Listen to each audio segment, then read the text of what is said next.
This is a group of folks who've become afraid that their supply chains are going to be impaired, and that we're going to suddenly, freak out and demand that this stuff is taken out of our food. And guess what? That's what a democracy is, and that's what this is really about. So, this is what this is. So, before I wrap up, I just need to address one other question that, and then I'll come to your questions, which I've unfortunately been out of the state for a couple of weeks, but I've been keeping up with what's been going on, and I of course see this all over the country, and I saw it certainly in California and Washington State.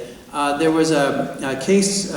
You'll hear this argument made, and if any of you join the rest of us in calling your legislators in the next couple of days, and I really do hope you'll do so. And there's an information table back here as you go out where you'll be able to get information on some facts that you can use, and even some training and some assistance with picking up the phone and calling our citizens legislators, who I think everybody here ought to be calling. But the one question that keeps coming up is this bill constitutional? Actually, go to the next slide. I did this morning quickly grab a reference. So this is a memo from the Environmental and Natural Resources Law Clinic at Vermont Law School. And this happens to be in regard to the Vermont bill, which is exactly the same bill as here in New Hampshire. And this bill, by the way, passed the Vermont House. It's now about to go before the Vermont Senate.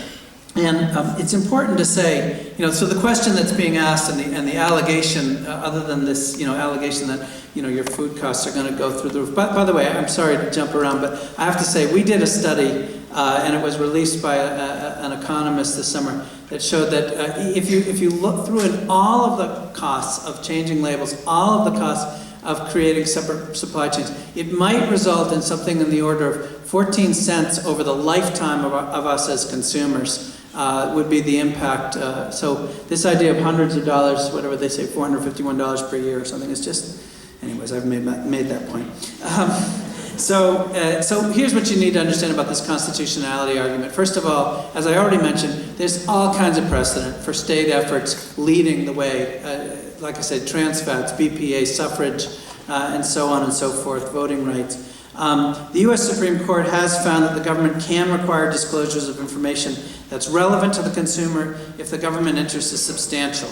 The required disclosure advances the government's interest, and the disclosure is not more extensive than necessary to advance the government's interest. Well, I hope I've made the case that there's no, this advances the interest because all of us would like to know whether we're poisoning ourselves, whether we're exposing ourselves to more and more chemicals than is necessary.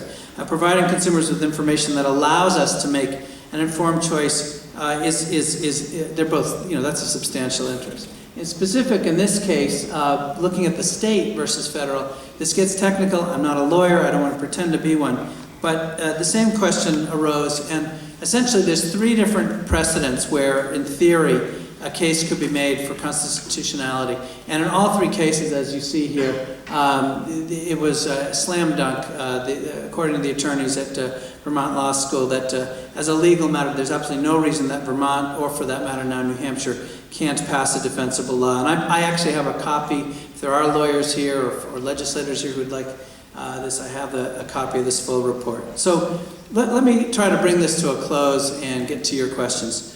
As I say, I'll just summarize some key points here. First, this is not about stopping GE technology. This genie is not going back in the bottle, okay? This is not anti-GE. This is saying we just deserve the right to know and therefore to choose.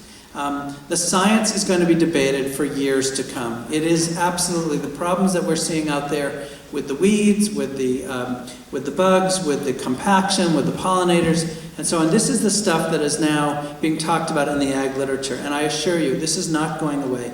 And labeling, one way, whether labeling passes or not, this debate's going to go on. But in the meanwhile, mandatory labeling, in other words, requiring that it's necessary, as with trans fats, as with other, much, in my mind, similar concerns, this will allow average citizens essentially to know what we're eating and what kind of system we want to support. And it really, and simple, is the right thing to do.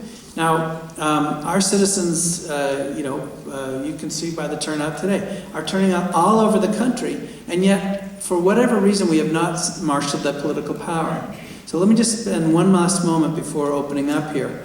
that what's gone on. So in California, you saw, I spoke actually at a task force of state legislators from the northeastern states earlier in December. And in the audience, spread around, were different people from the biotech industry organization who acted as if they were loosely connected. They didn't know who I was at the lunch before. I happened to see them all sitting before, but then they spread out. And they all asked these individual, very, penetrating questions like, gee, Mr. Hirschberg, if 93% of citizens want this, then why didn't it pass in California? Well, what happened in California is we were outspent $54 million to $5.4 million, literally 10 to 1. Exact same thing that you're seeing here. What happened in Washington State? Again, 10 to 1. The ads, if you see them, are just scare tactics. It's misleading, it's skull and crossbones, it's going to cost citizens money.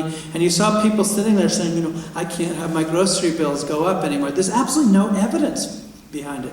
But it doesn't stop, again, us, and this, of course, gets into campaign finance reform, which is another Sunday afternoon discussion. But nevertheless, what you need to understand is that there aren't facts that substantiate it. There are no footnotes whatsoever, and it's because it isn't really there.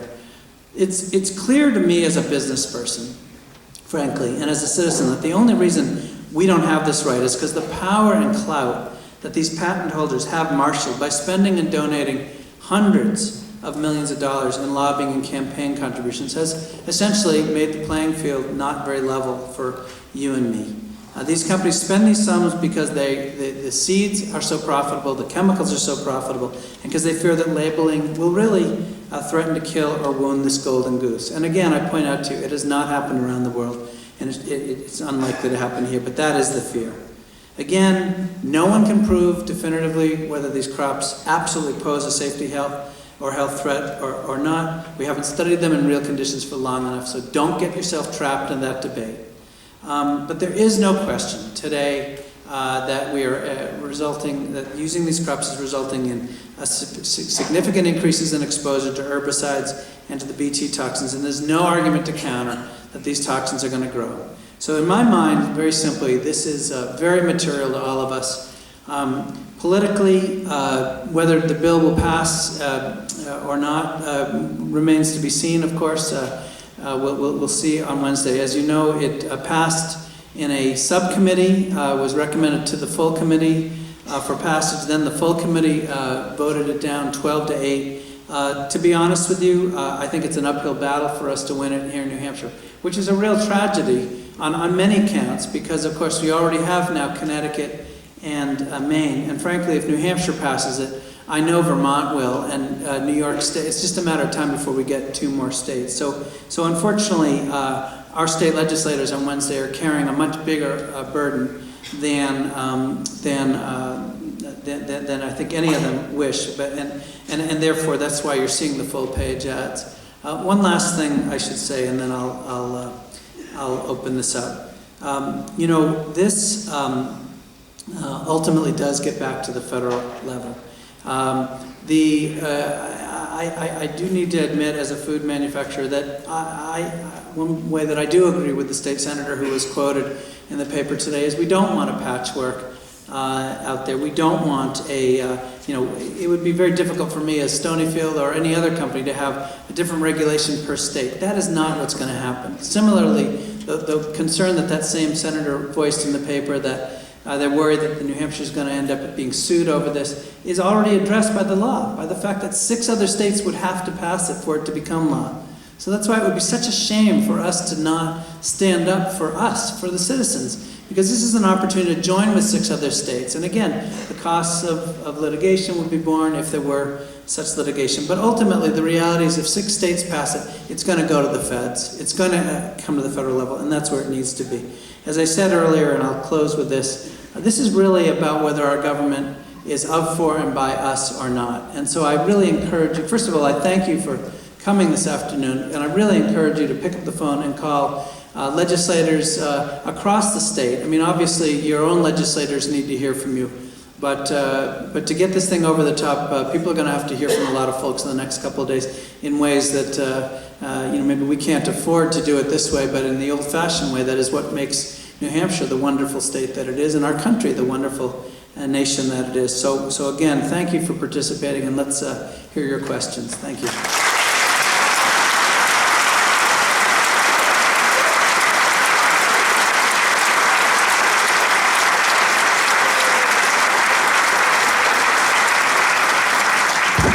Yes, sir.